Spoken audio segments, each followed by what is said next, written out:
प्यारे बच्चों नमस्कार।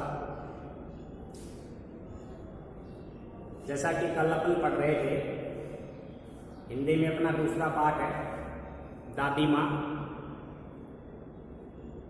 जो एक कहानी है कि किस प्रकार से एक बूढ़ी दादी अपने परिवार को संभाल करके रखती है, अपने बेटों को, पोतों को, सबको एक सूत्र में बांधे रखती है। और उसका जो पति है वो उससे पहले ही मृत्यु को प्राप्त हो जाता है। हालांकि वो कहता था कि मैं तुझे छोड़कर नहीं जाऊंगा, तुझसे पहले नहीं मरूंगा, परंतु विधाता को कुछ और ही मंजूर था। वो उसे छोड़ करके पहले ही काल के मुंह में समा जाते हैं। अब दादी माँ अपने भरे पूरे परिवार को संभालती है। उसकी देखभाल पूरे परिवार की, जैसा पहले तो इस कहानी में मौसम के बारे में बताया था कि कौन कौन से मौसम में दादी माँ अपने परिवार को संभालती है, कि मौसम में होने वाली जो मौसमी बीमारी है, उन मौसमी बीमारियों के दौरान वो क्या देसी उपचार अपने परिवार को देती है। अब इसी कहानी को जारी रखते हुए आगे इसमें एक बात बताई गई है कि किशन भैया की शादी ठीक हुई। दादी माँ के उत्साह और आनंद का क्या कहना, दिन भर गायब रहे।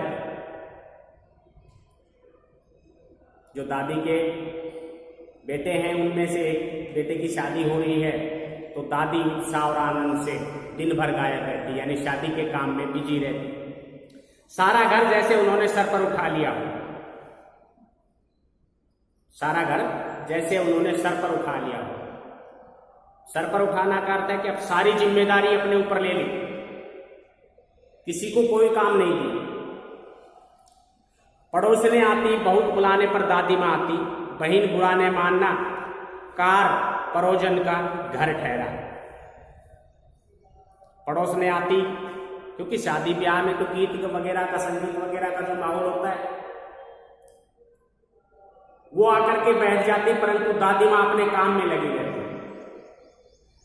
जब वो महिलाएं उसे बुलाती, दादी माँ आप तो आके बैठो हमारे पास, तब दादी माँ बुलाने पर आती और कहती, बहन बुरा मत मानना, कार परोजन है।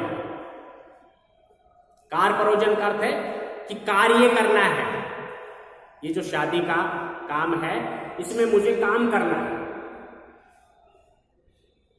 एक काम अपने हाथ से नहीं करो तो होने वाला नहीं।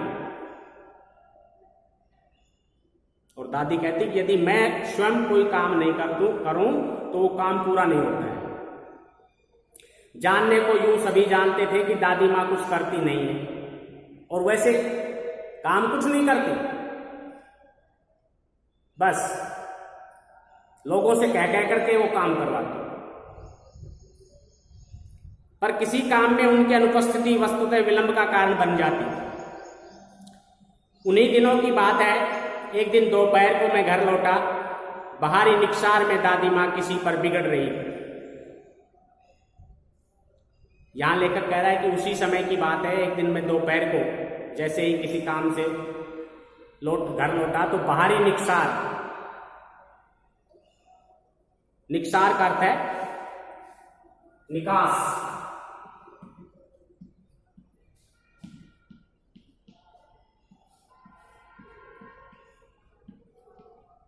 निक्षार का अर्थ है निकास, कि बाहर की तरफ जो निकास है, वहां पर दादी किसी से बिगड़ रही थी। बिगड़ना का मतलब है किसी पर क्रोधित हो रही थी, किसी पर गुस्सा हो रही थी। देखा पास के कोने में दुबकी रामी की चाची खड़ी है। सोने होगा धन्नो, रुपए मैं सूद के आज दे दे। और लेखक कह रहे मैंने देखा तो पास के कोने में रामी की चाची खड़ी है और दादी उस पर बिगड़ रही है, उस पर क्रोधित हो रही है और उसे कह रही धन्नो ऐसा नहीं होगा, जो रुपये हैं वो आज मैं सूद दे दे। सूद का अर्थ है ब्याज, सूद का अर्थ है ब्याज, कि मेरा जो पैसा है, मेरा जो रुपया है वो ब्याज समेत आज ही दे दे। तेरी आंख में तो शर्म है नहीं, मांगने के समय कैसी आई थी, पैरों पर नाक रगड़ती थी।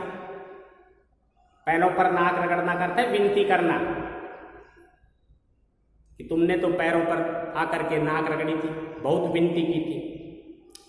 किसी ने एक पाई भी दे दी, पाई का अर्थ है पैसा रुपया दे दी। अब लगी है आजकल करने, फसल में पे दूंगी, फसल पे दूंगी, अब क्या तेरी दूसरी फसल कटेगी। दादी इस प्रकार से उसे धमका रही थी, लड़ रही थी। और वो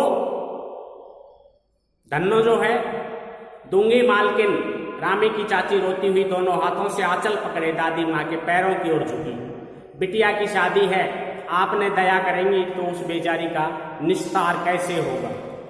निस्तार का अर्थ है भला, निस्तार, भला या उद्धार।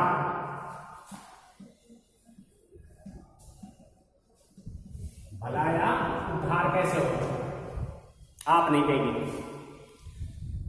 हट हट, अभी नहा के आ रही हूं। दादी माँ पीछे हटी और दादी माँ ने उसे घुड़क दी, धमका दिया कि चल चल हट पीछे हट, मैं तो अभी नहा के आई हूं। जाने दो दादी, मैंने इस अप्रिय प्रसंग को हटाने की गरज से कहा, बेचारी गरीब है, दे देगी कभी। और लेखक कहता है मैंने दादी का ध्यान बांटने के लिए उसे कहा कि जाने दो दादी, बेचारी गरीब है, दे देगी, चल चल। चला है समझाने। दादी माँ ने उसे भी गुड़क दिया, कहने लगी चल चल, चला है समझाने। मैं चुपके से आंगन की ओर चला गया। कई दिन बीत गए, मैं इस प्रसंग को एकदम भूल सा गया था। एक दिन रास्ते में रामी की चाची मिली, वह दादी को पूतो फलो दूधो नहाओ का आशीर्वाद दे रही थी। लेखक कहता है मैं तो इस किस्से को भूल गया था। प्रसंग का अर्थ है किस्सा, कि ये जो किस्सा था उसको भूल गया था। लेकिन एक दिन दादी को रामी की चाची रास्ते में मिल गई। वह दादी को पूतो फलो दूधो नहाओ का आशीर्वाद दे रही थी। जो रामी की चाची थी, जो धन्नो, वो दादी को आशीर्वाद दे रही थी कि दादी तुम पूतो फलो दूधो नहाओ, कि अर्थात तुम्हारा जो परिवार है ये फले फूले, तुम दिन दुगनी रात चौगुनी तरक्की करो, तुम्हारा वंश बढ़ता जाए। मैंने पूछा क्या बात है धन्नो चाची, तुमने तो उसे विहल होकर कहा। विहल का अर्थ है प्रसन्न।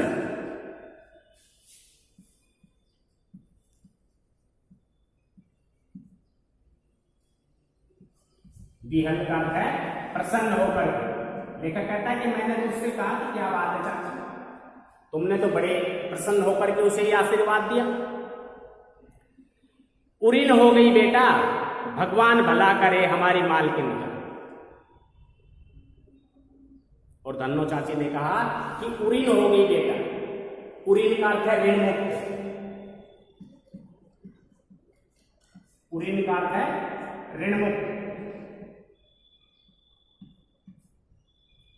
कि बेटा मैं तो ऋण मुक्त हो गई, भगवान भला करे उस चाची दादी का।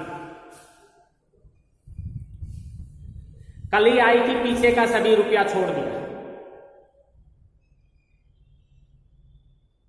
और कहने लगी कि कल ही आई थी और पीछे का उसने सारा रुपया छोड़ दिया। ऊपर से 10 रुपए का नोट देकर बोली, देखना धन्नो, जैसी तेरी बेटी वैसी मेरी, 10-5 के लिए हंसाई में हो, देवता है बेटा देवता। और पीछे का रुपया छोड़ दिया और ऊपर से 10 का नोट दिया कि देख धन्नो, जैसी तेरी बेटी है वैसी मेरी बेटी। और धन्नो कहने लगी कि ये वो तो देवता है बेटा देवता। उस रोज तो बहुत डांट रही थी, मैंने पूछा। अब लेखक कहने लगा कि उस रोज तो दादी तुम्हें बहुत डांट रही थी। वह तो बड़े लोगों का काम है बाबू। और धन्नो कहने लगी कि वो तो बड़े लोगों का काम है बाबू, डांटना फटकारना। तो रुपया देकर डांटे भी न तो क्या लाभ, और उसने तो मुझे रुपए दे रखे थे। रुपए देने के बाद में यदि वो मुझ पर डांट भी न मारे तो फिर उसके रुपए देने का क्या फायदा। मैं मन ही मन इस तर्क पर हंसता हुआ आगे बढ़ गया। और लेखक कह रहा है कि मैं मन ही मन इस तर्क पर, उसकी बातों पर हंसता हुआ आगे बढ़ गया, यानी अपने रास्ते पर चलता हुआ। किशन के विवाह के दिनों की बात है। विवाह के 4-5 रोज पहले से ही औरतें रात रात भर गीत गाती हैं। विवाह की रात को अभिनय भी होता है। यह प्राय एक ही कथा का हुआ करता है। उसमें विवाह से लेकर पुत्रोत्पत्ति तक के सभी दृश्य दिखाए जाते हैं। सभी पार्ट औरतें ही करती हैं। मैं बीमार होने के कारण बारात में नहीं जा सका। मेरा भाई राघव दालान में सो रहा था। दालान का अर्थ है चौक। वह भी बारात जाने के बाद पहुंचा था। औरतों ने उस पर आपत्ति की। दादी माँ बिगड़ी। लड़के से क्या पर्दा, लड़के और ब्रह्मा का मन एक सा होता है। मुझे भी पास ही एक चारपाई पर चादर उड़ाकर दादी माँ ने चुपके से सुला दिया। बड़ी हंसी आ रही थी। सोचा कहीं जोर से हंस दूं, भेद भूल जाए तो निकाल बाहर किया जाएगा। पर भाभी की बात पर हंसी रुक नहीं सकी और बंडा फोड़ हो गया। देबू की माँ ने चादर खींच ली। कहो दादी, यह कौन बच्चा सोया है? बेचारा रोता है, शायद दूध तो पिला दूं। हाथापाई शुरू हुई। दादी माँ बिगड़ी। लड़के से क्यों लगती हो? सुबह रास्ते में देबू की माँ मिली। कल वाला बच्चा भाभी। मैं वहां से जोर से भागा और दादी माँ के पास जा खड़ा हुआ। वस्तुतः किसी प्रकार का अपराध हो जाने पर जब हम दादी माँ की छाया में खड़े हो जाते थे, अभयदान मिल जाता था। अभयदान का अर्थ है मुक्ति।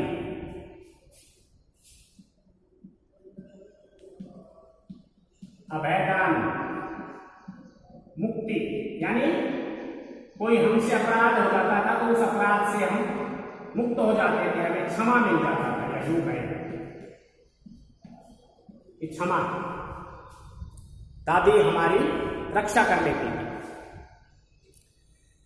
स्नेह और ममता की मूर्ति दादी माँ की एक एक बात आज कैसी कैसी मालूम होती है। परिस्थितियों का वात्या चक्कर जीवन को सूखे पत्ते सा कैसा नचाता है, इसे दादी माँ खूब जानती थी। दादा की मृत्यु के बाद से ही वे बहुत उदास रहती। संसार उन्हें धोखे की पट्टी मालूम होता। दादा ने उन्हें स्वयं जो धोखा दिया, वे सदा उन्हें आगे भेजकर अपने पीछे जाने की झूठी बात कहा करते थे। दादा की मृत्यु के बाद कुकुरमुत्ते पत्ते की तरह बढ़ने वाले मुंह में राम, बगल में छुरी दोस्तों की शुभ चिंता ने स्थिति और भी डावाडोल कर दी। दादा के श्राद्ध में दादी माँ के मना करने पर भी पिताजी ने जो अतुल संपत्ति व्यय की, वह घर की तो थी ही नहीं। दादी माँ अक्सर उदास रहा करती। माघ के दिन थे, कड़ाके का जाड़ा पड़ रहा, पछुआ का सन्नाटा और पाले की शीत हड्डियों में घुसी पड़ती। शाम को मैंने देखा दादी माँ गीली धोती पहने कोने वाले घर में एक संदूक पर दिया जलाए हाथ जोड़कर बैठी है। उनकी स्नेह कातर आंखों में मैंने आंसू कभी नहीं देखे थे। मैं बहुत देर तक मन मारे सारे दृश्य देखता रहा। अंततः मैं उनके पास गया। उन्होंने आंखें खोली। दादी माँ, मैंने धीरे से कहा, क्या है रे, तू यहाँ क्यों बैठा है? दादी माँ, एक बात पूछूं, बताओगी न? मैंने उनकी स्नेहपूर्ण आंखों की ओर देखा। क्या है, पूछ। तुम रोती थी। दादी माँ मुस्कुराई। पागल, तूने अभी खाना भी नहीं खाया है। चल पहले खाना खा ले। धोती तो बदल लो दादी माँ, मैंने कहा। मुझे सर्दी गर्मी नहीं लगती बेटा। वे मुझे खींचती रसोई में ले गई। सुबह मैंने देखा चारपाई पर बैठे पिताजी और किशन भैया मन मारे कुछ सोच रहे हैं। दूसरा चाराई क्या है? बाबू बोले, रुपया कोई देता नहीं। कितने के? तो अभी पिछले भी बाकी हैं। वे रोने से हो गए। यानी उनके ऊपर कर्ज हो गया था। जो दादाजी गुजरे थे, उन दादाजी गुजरने के बाद में उन्होंने जो मृत्यु भोज किया था, उस मृत्यु भोज से दादी के बड़े पुत्र पर कर्ज हो गया और उसका पुत्र और दादी का जो पोता था वो आपस में बातें कर रहे थे कि अब कहाँ से, किसी के पिछले पैसे तो उतरे भी नहीं है और अब कहाँ से पैसे देंगे। दादी ने कहा, रोता क्यों है रे? दादी माँ ने उसका माथा सहलाते हुए कहा, मैं तो अभी जिंदा हूं। उन्होंने संदूक खोलकर एक चमकती सी चीज निकाली। तेरे दादा ने यह कंगन मुझे उसी दिन के लिए पहनाया था, उनका गला भराया। मैंने इसे पहना नहीं, इसे सजे कर रखती आई हूं। सजे कर यानी संभाल कर। यह उनके वंश की निशानी है। उन्होंने आंसू पोंछकर कहा, पुराने लोग आगा पीछा सब सोच लेते हैं बेटा। सचमुच मुझे दादी माँ साफ भ्रष्ट देवी सी लगी। धुंधली छाया विलीन हो गई। मैंने देखा दिन काफी चढ़ाया है। पास के लंबे खजूर के पेड़ से उड़कर एक कौवा अपनी घिनौने काली पंखें फैलाकर मेरी खिड़की पर बैठ गया। हाथ में अब भी किशन भैया का पत्र कांप रहा है। काली चींटियां सी कतारें धूमिल हो रही हैं। आंखों पर विश्वास नहीं होता। मन बार बार अपने से ही पूछ बैठता है, क्या सचमुच दादी माँ नहीं रही? और ये बच्चों जो कहानी थी आपकी दादी माँ कि ये लेखक के सपने में आती है दादी माँ, और सपने में आकर के उसे पूरी हकीकत बता जाती है। और जब लेखक की आंखें खुलती हैं, अंत में उसे पछतावा होता है कि क्या दादी माँ नहीं रही। तो बच्चों, ये अपनी कहानी थी। आशा करता हूँ ये आपके समझ में आ गया होगा। इसमें जो कठिन शब्द आए हैं वो मैंने लिखे हैं और इसको अच्छी तरह से याद करना है, इन शब्दों को याद करना है और आगे के वीडियो में इसका होमवर्क आपको दिया जाएगा। धन्यवाद।